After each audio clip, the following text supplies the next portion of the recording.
Hey BrainStuff, it's me, Cristen Conger. Sometimes I like to imagine that long after I'm dead, a wealthy philanthropist is going to buy my diary for millions of dollars and lend it to museums across the planet. Then everyone would finally know the answer to today's question. What is the most expensive book in the world? Something by William Shakespeare? The Necronomicon? Twilight New Moon?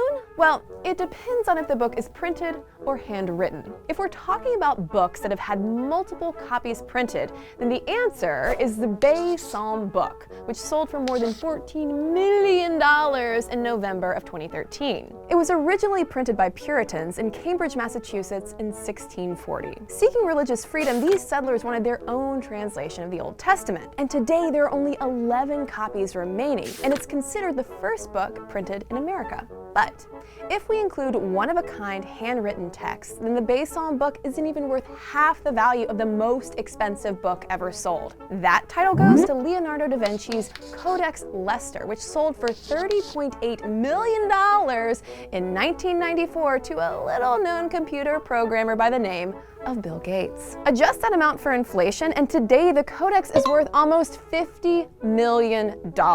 It's an unbound 72-page notebook filled with Da Vinci's drawings and thoughts, mainly about how to move water.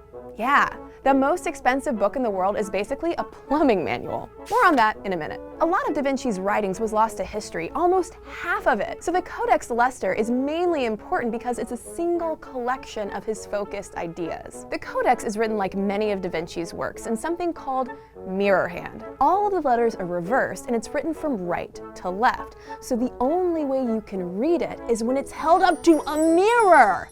And you probably need a fluency in antiquated Italian as well. So, it's a book about water that's written backwards. Well, to be fair, that's oversimplifying things a bit. Really, Da Vinci was trying to figure out how to harness the power of moving water. He's particularly interested in the fluid mechanics of how water moves around obstacles. This manuscript was first purchased in 1717 by a guy named Thomas Coke, who later became the Earl of Leicester, hence the title Codex Leicester. But in 1980, an art collector named Armand Hammer bought it, changing its name to the badass Codex Hammer. But this only lasted 14 years until Gates bought it and changed the name back. Thanks a lot, Bill Gates.